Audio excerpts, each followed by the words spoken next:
Orange and blue skies again. Yes, we we've landed the big cat. And from the Knick point of view, I think it's just what they needed. I think they needed a star player who could spread the floor, who could give Bronson room to operate, not get in his way, but still be, the 1A or, 1B to Bronson's 1A. And hopefully that they really connect and are able to meld together. And I think they will be. They're going to have some problems defensively, but I think there's going to be a lot of great scoring opportunities also. And I think, Cat is a New York type of guy. He's got a lot of moxie. So I think he's going to fit in well. And I think this trade also benefits Minnesota because, the paint was clogged up for Ant-Man. And now you have Randall, who's more of a back to the basket type player. He attacks the basket. He controls the ball too, but I think it opens up the floor a little bit more for Ant-Man to, really this is his team now. And then you have a good shooter and a great defender in Dante DiVincenzo. So I think it's going to benefit both teams. And I just love how, these NBA teams are gearing up. It's really amazing to see how every year teams just gear up and it just becomes heightened. Now I'm really excited that my Knicks can really make a shot at this title contention. It's for years we've been kind of knocking on the door, but now I think we got a shot to kind of come to the party. So I'm excited, and I can't believe it's almost here. It's kind of snuck up on me because I've been so into the WNBA, which I'll say I've been loving the WNBA this year, and I'm looking forward to these semifinals and the finals. This is my first time through it, and I will say one thing: I do not like this 2 out of 3 format. I think it's a disservice to both the higher and the lower seeds. On the higher seed side, if the lower seed wins a game, if they steal a game, then you have the higher seed going into the lower seed's building in a closeout game, and that shouldn't be. You become the higher seed for the ability to have that 5th or 7th game in your building. So you got to go to 3 out of 5.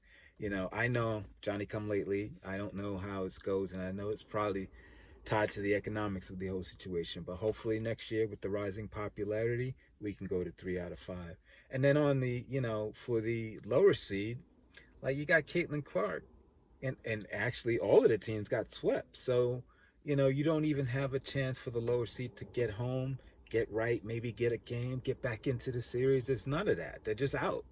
And from a business point, it just throws a big old anchor in the momentum of your season, of your postseason, because now there's a void of like a week or so. And in that void steps the racial trolling discussions. It steps the Gabby Williams talking about the WNBA is not paying enough. Then you have coaches getting fired, like Teaspoon and the coach in I forget his name. I think it's Miller for the Sparks getting fired. All of these conversations that aren't about the playoffs. And when you're in the playoffs, you don't want too much conversations about the awards, like congratulations to Asia for getting much deservedly unanimous MVP. Congratulations to Caitlin Clark for winning Rookie of the Year, and all the other award recipients. But you want that type of talk, but you don't want other talks that kind of takes people away from your playoffs. And that's what's happened. And so now you got to kind of restart the engine back up. And, you might lose some people, especially since Caitlin's not in it anymore. You're going to lose some people going into these semifinals where if you had a 3 out of 5, maybe you get 3 games, maybe you get 4, sometimes you might get 5, and that extends you right into the second round. So I hope they look into that, because I think you have a lot to build on here. You got a lot to build on. It's been great momentum, but you got to keep building. You got to keep taking those next steps.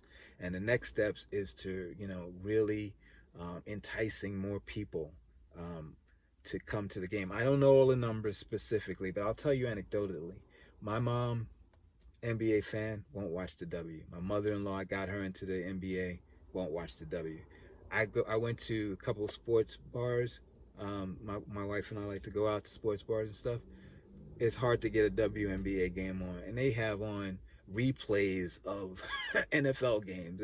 There was one time they had on a Minnesota Twins against the Kansas City Royal game, like totally meaningless. And I'm like begging to get a WNBA game on that has playoff implications to it. And I look around and there's loads of women in the sports bar. Not one asked to put a WNBA game on. So there's a lot more outreach that needs to be done.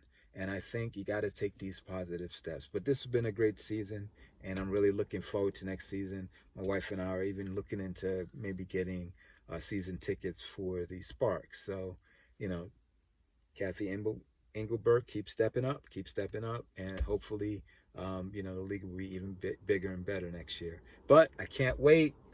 NBA is right around the corner, and it's gonna be amazing. I can't wait for it.